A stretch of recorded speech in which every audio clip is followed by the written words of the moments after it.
एक महात्मा 20 वर्ष से पेड़ की छाल सूखी हुई खाते थे। किस लिए? काम विजय के लिए। किसी भी तरह का शरीर में पुष्टता ही ना होगी तो काम क्या करेगा? अवस्थ मात्र हुए रहे शरीरा, हड्डी हड्डी शरीर में रह गई थी और तपस्या करते सूखी छाल जो पपड़ी होती है ना वृक्षों की, वो मा पाते। तो बस कोई भोजन नहीं, कोई पत्ता नहीं, कोई फल नहीं, कुछ नहीं। तो ऐसे हो गए थे। जब 20 वर्ष हो गए तो कामदेव प्रकट हुआ सामने, क्योंकि उस योग्य थे, और कहा हम तुम्हें परास्त कहेंगे। उन्होंने मुस्कुरा के कहा तुम्हारी ताकत क्या कि तुम मुझे परास्त कर लो।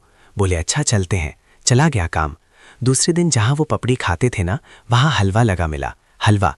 अब उनका दिमाग काम किया कि जंगल में, घोर जंगल में बढ़िया सुगंधित घृति युक्त मिष्ठान। उन्होंने समझा मेरी तपस्या से डरकर प्रकृति मुझे दे रही। मुंह मार मार करके जहां जहां पपड़ी खाते थे वहां हलवा लगा मिला। हलवा पाया।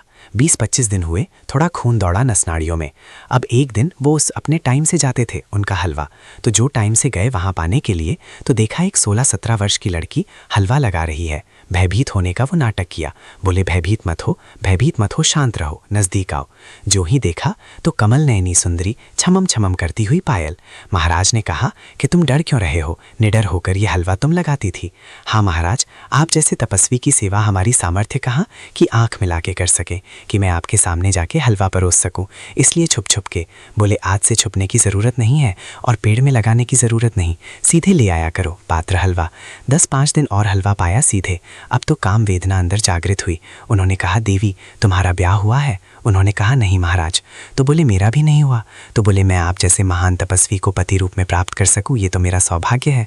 तो उनका फिर बोले एक शर्त है हमारी, माँ जंगल के बाहर रहती है और उन्होंने कहा पति वहीं बनेगा जो अपना मुंह काला करवाकर हमें पीठ में बैठालकर वहां तक ले जाएगा। बोले कर सकता हूँ। घुटनों केवल चल के वहां, जब वहां ले गए तो कामदेव खड़ा था और बोला देख तेरी तपस्या को नष्ट नहीं करना चाहता, केवल ये दिखाना चाहता हूँ कि घुटनों केवल आया है एक मेरी माया के इशारे से।